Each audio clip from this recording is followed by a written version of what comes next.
Good morning everyone. আমার আরেকটা নতুন ভিডিওতে তোমাদের অনেক অনেক স্বাগত আর অনেক অনেক ভালোবাসা দিয়ে আজকে ভিডিওটা শুরু করছি। আশা করি তোমরা সবাই ভালো আছো, সুস্থ আছো। আমরাও এই যে বিন্দাস আছি। সকালবেলা উঠে বাসি কাজকর্ম বলো, ঘরের কিছু কাজ, যেমন ভাত হয়ে গেছে, আমার রান্নাবান্না আগে সেরে নিয়েছি। বরমশাই গেছে আজকে ভোরবেলা উঠে হাটে, তো তখনই আমার ঘুম ভেঙে গেছে। ওই জন্য আমিও ভাবলাম উঠেই পড়ি, আজকে যেহেতু অনেক কাজকর্ম রয়েছে। এই যে বিছানা গোছাতে গোছাতে ভাবছি যে চাদরটা আজকে চেঞ্জ করলে কেমন হয়। এত নোংরা হয়েছে, মানে কটা দিন ধরে আমি একটুখানি সময় পাচ্ছি না যে চাদরটা চেঞ্জ করব। আর চাদর কদিন গেলেই ওই মাথায় কোণার মধ্যে চলে যায়, সব চাদর টেনে কাঁথা মাথা নিয়ে সব ওই কোণায় চলে যায়। কারণ আমার খাটে এখনও জাজিম কেনা হয়নি, বা সবাই অনেকে বলে যে জাজিম ভালো হয় না, জাজিম নাকি মানে শুয়ে আরাম নেই। আর আমি তো খাটে এই যে কাঁথাগুলো পেতে রেখেছি, আমার বাইরে থেকে দিয়েছিল। তো দেখি জাজিম কেনা হয়নি, তার কারণ অনেক কারণ আছে, সেগুলো আর না শেয়ার করলেই হয় আর কি। নিজেদেরও এখনও ভাবি কিনবো কিনবো, ওই যে একটাই কারণ, ওইভাবে কিনি না। তো দেখি তোষকও বানানো হয় না, ভাবিতে তোষক বানাতে দেবো, সেটাও হয়ে ওঠে না। আর বিয়ের সময় মানে পরিস্থিতি অতটা খুব যে ভালো ছিল তাও না, ওই জন্য সবই দেওয়া হয়েছে, খাট, ড্রেসিং টেবিল, শোকেস সবই দেওয়া হয়েছে বাড়ির থেকে, কিন্তু জাজিমটা দেওয়া হয়নি। তো ওই কাঁথাগুলো বাড়ির থেকেই দিয়েছে, তো পরে আমরা আবার কিনবো কিনবো করি আর কেনাও হয় না আর কি। তো যাই হোক, তো এখন এই যে এখন সব কাঁথাগুলো দেখে নিলাম, ভালো করে ধুলোবালি পড়েছে। যেই দুদিন ধরে যে ঝড় দিচ্ছে, এই ঝড়ে আমাদের তো বেড়ার ঘর, চারিপাশ দিয়ে একদম ধুলোবালি এসে সারা ঘরে ছিটিয়ে যায়, মানে কোনো জায়গা বাদ নেই, সব ধুলোবালিতে ভরে যায়, সেই ঝাড়তে হয় ভালো করে। দেখো খাটটাকেও ভালো করে আগে কাঁথাগুলো পেতে আগে ঝেড়ে নিলাম, তারপরে এখনই চাদরটা পেতে নেবো। আর মেয়ে তো ওদিকে খেলা দুষ্টুমি সবই চলতেই আছে, ও আমার পেছন পেছন ঘুরছে। তারপরে দেখছি তো বালিশ ফালিশ নামালাম, সেগুলো নিয়ে খেলা করছে, পুতুল নিয়ে খেলা করছে, ও আমার সাথেই রয়েছে আর কি। তো ওদিকে রান্না করতে অনেকটা দেরি হয়ে যাবে ভাবলাম, কিন্তু তাও সেটাও চিন্তা করলাম, রান্না করতে দেরি হলেও বিছানা চাদরটা না পাল্টালে হচ্ছে না, সময় এই করে করে না সময় হয়ে উঠছে না আমার। তো আজকে যেহেতু একটু সময় লাগবে, কিছু করার নেই, তাও চাদরটা পাল্টে নিই। কারণ দিদা আসবে, বুঝতে পারছো, বাড়ির থেকে লোক আসবে, তো একদমই ধুলোবালি পড়ে চাদরটা একদম নোংরা হয়ে রয়েছে। তো ওই জন্য আরও বেশি চেঞ্জটা করলাম। আর তার মধ্যে বরমশাই এখনও বাজার করে আসেনি, বাজার করবে তারপরে নিয়ে আসবে।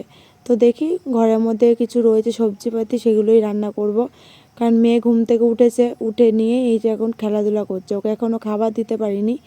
ভাবছি ভাত তো হয়ে গেছে, দেখি কি করে ওকে দেওয়া যায়। দুধওয়ালাও এখনও দুধ দিতে আসছে না, এই চিন্তাও করছি কী যে করব, কী যে দেবো, কারণ ম্যাগিও নেই ঘরে। আর এখানে মুদিখানা দোকানটা খুলতেও অনেক দেরি করে, তো এই চিন্তা করছি। আর মানে বিছানাটা গুছাচ্ছি, চিন্তা করছি মেয়েকে সকালবেলা কী দেওয়া যায়। আর সকালবেলাতে এমনি মধু খাইয়ে দিয়েছি ওকে, কারণ এই ঠান্ডা লেগেছে এত পরিমাণে। তো মধু সকালবেলা রেগুলার আমি অল্প অল্প করে, মানে 1 চামচ দিন আমি 1/2 চামচ মতন করে ওকে প্রতিদিন এখন মধু মধু খাওয়াচ্ছে আর কি। চাবনপ্রাশও আছে, কারণ মা কিনে দিয়েছে, শাশুড়ি মা, কিন্তু চাবনপ্রাশটা খেতেই চায় না, ভীষণ বিরক্ত করে, কারণ ওটা ঝাঁজ তো ওয়াক তোলে। তো দেখেও অভ্যাস করাচ্ছি, মানে আজকে একটুখানি দিয়েছিলাম মুখে, ওয়াক তুলছে, সেই সঙ্গে সঙ্গে জলের বোতল দিয়েছি সামনে, জল খা। তো একটু একটু করে খাই খাই অভ্যাস করতে হবে। চাবনপ্রাশ খাওয়া কিন্তু খুবই ভালো, কিন্তু আমি ঠিক সঠিক জানি না যে এইটুকুনি বাচ্চাকে চাবনপ্রাশ খাওয়ানো ভালো কি না, কিন্তু ডাক্তারের মতে তো মনে হয় ভালোই, কী জানি, এখনও আমি ঠিক জানি না। তাও তো খাওয়াচ্ছি, বলে সবাই ভালো, তাই জন্যই খাওয়াচ্ছি। তোমরা জেনে থাকলে একটু কমেন্ট বক্সে একটু বলো তো, যে চাবনপ্রাশ এইটুকুনি, মানে 3 বছর হতে চললো আমার মেয়ের, এই সামনেই 3 বছরে পড়বে, এইটুকুনি বাচ্চাকে চাবনপ্রাশ খাওয়ানোটা কি ঠিক হচ্ছে? আমি সঠিক জানি না তো, তাই। তো যাই হোক, এদিকে আমার তোমাদের সাথে গল্প করতে করতে কিন্তু আমার বিছানা গোছানো আর কি হয়ে গেছে। এখন এই চাদরগুলো এখানেই রেখে দিলাম, আজকে মনে হয় না কাচবো, সময় হয়তো পাবো না, কারণ আমার আবার পলার কাজ আসবে একটু পরেই। তো ঘরটা ধুলোবালিতে ভরে গেছে, কারণ খাটে এত ধুলোবালি ছিল দেখো। খাট আর মেঝে কিন্তু অনেকবার ঝাড় দিয়েছি, তাও এখন ধুলোবালির জন্য আবারও ঝাড় দিয়ে নিচ্ছি। যে কাজকর্ম সারলাম, বিছানাপত্র সব গুছালাম, চেঞ্জ করলাম চাদরটা চেঞ্জ করি, আর চেঞ্জ করা হয়ে ওঠে না। আর এগুলো রাখলাম এখানে, কারণ আজকে কাচে কুচে আদৌ করবো কিনা ঠিক নেই, কারণ তো 1 গামলা কেচেছে, শরীরে দিচ্ছে না। বিছানাটা চাদরটা পাল্টালাম, কারণ এত নোংরা হয়ে গেছে, এত নোংরা হয়েছে, মানে কি আর বলবো, চাদরটা কাচতেও কষ্ট হবে। হ্যাঁ, যাই হোক, এখন আজকে আসবে দিদা, আজকে সোনা মায়ের বম্মা আসবে। তো মেয়ে উঠেছে, মেয়েকে এখনও কিছু দিইনি খেতে, বিস্কুট খেয়েছে শুধু। দেখি এখন খাওয়াবো। দুধওয়ালা দুধ দিয়ে গেল না, এটাই চিন্তা করছি। 9:05 বাজে, দুধওয়ালা মনে হয় আজকে আসবে না। কেন আসলো না কি জানি। দুধওয়ালাটা মানে দুধটা দিয়ে গেলে একদিকে সুবিধা হয়, মেয়েকে খাওয়ানোর ঝামেলাটা থাকে না। যদিও বা আমার ভাত হয়ে গেছে, শুধু তো ভাত হয়েছে, দেখি একটু কিছু ভাজাভুজি নামিয়ে মেয়েকে কটা ভাত দিয়ে দেবো। গাজর আলু ভাজবো, ডাঁটা শাক বের করে রেখেছি, ডাঁটা শাক আর কি করবো। আর ওর বাবা মাংস কিনে নিয়ে এসে দেবে, মাংস রান্না করব। এই তো আজকের মেনু। হ্যাঁ মা, আজকের এই হচ্ছে মেনু। বাইরেই ভাত করে নিয়েছি। ওই সকাল সকাল উঠেছি, বড়মশা আজকে হাটে গেছে বৃহস্পতিবার। হাটে যাওয়ার সময় যখন আর কি, যেই সময়টা আমার ঘুম ভেঙে গেছে, তা আমিও উঠে পড়েছি। আর উঠে আমিও কাজকর্ম করে ফেলেছি, ওই জন্য অনেকটা এগিয়ে ফেললো। এই যে এক্সট্রা সময় আমার এদিকে চলে গেল, এই যে বিছানা গুছিয়ে ফেললাম। এখন রান্নার দিকে না গেলে অনেক বেলা হয়ে যাবে। বল কি মাম, চলো পরে আসছি। এই দেখো দুষ্টামি, সব গুছায় সাজিয়েছে, পুতুলগুলো সাজিয়ে রেখেছে, পুতুলের মধ্যে সব আর কি খেলনাগুলো সাজিয়ে সাজিয়ে রেখেছে আরও। এই তো খেলা। চলো পরে আসছি, কিছুটা রান্না বান্না এগিয়ে নিই, কারণ দিদা চলে আসবে, ওদিকে বরমশাই আসবে। যদি ভাজাভুজি কিছু নামিয়ে ফেলি, বরমশাই একবারে খেয়েও যেতে পারবে। ঠিক আছে, চলো।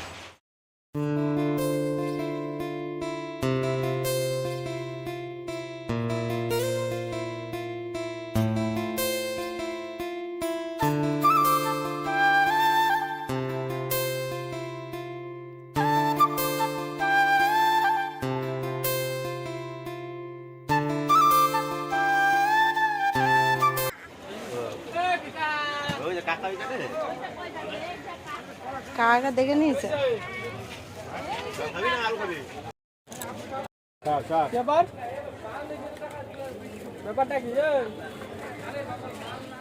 আজকে এত তাড়াহুড়া, তোমাদের সাথে রান্না বান্না কি শেয়ার করব। তো আমি হাটে গেছিলাম বড়মশাই খেতে দিতে, ওই জন্য শেয়ার করতে পারলাম না। তো বাড়ি এসে দেখাচ্ছি। তো ওদিকে ভাত করেছি, গাজর আলু ভাজা, এদিকে পটল ভাজা, উচ্ছে ভাজা, তারপরে শাক, আর এদিকে হলো মাংস। আমি আর দিদা খেয়ে নিয়েছি। আমি হাটের থেকে এসেই তাড়াহুড়া করে দিদাকে খেতে দিয়ে নিজেও খেয়ে নিলাম। ভীষণ পরিমাণে খিদে পেয়ে গেছিলো। আর এদিকে দিদা কুল নিয়ে এসছে, সেগুলোই আর কি এই যে ঝুড়িতে ঢেলে রেখেছি।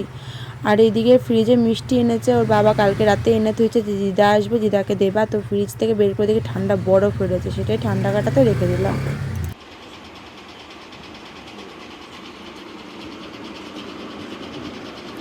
কি হয়েছে?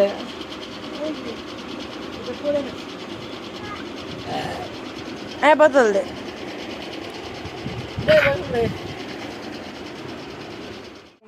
আবার দেখি এই যে দেখি দেখে দেখি দেখি দেখি দেখি দেখি দেখি এই তো না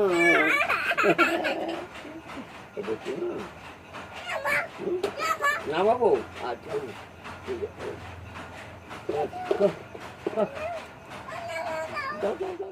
সেদিনকার ভিডিও করা হয়নি, তো চলে আসলাম একদম পরের দিন। সেদিনকে বিকেলবেলা দিদা চলে গেছিলো। আর আজকে হলো সকালবেলা এই যে রুটি আর আলু ভাজা করেছি, সেটাই আর কি এই যে শ্বশুর বাবা এসছে, খেতে দিলাম। তো মেয়ে এখন বাবা দুজনাই খাচ্ছে। আর বড়মশাই খেয়ে দিয়ে চলে গেল কাজে। আজকে হলো নিরামিষ, শনিবার। তো ওই জন্য এখন পটল ভাজছি, আর হলো কী করবো বলো তো, আর পনিরের তরকারি করব। এই হচ্ছে আজকের মেনু। আর ভিডিও বড় করলাম না। আর নেক্সট দিন দেখা হবে নতুন ভিডিওর সাথে। সবাই সুস্থ থেকো, ভালো থেকো। আজকের মতন সবাইকে টাটা।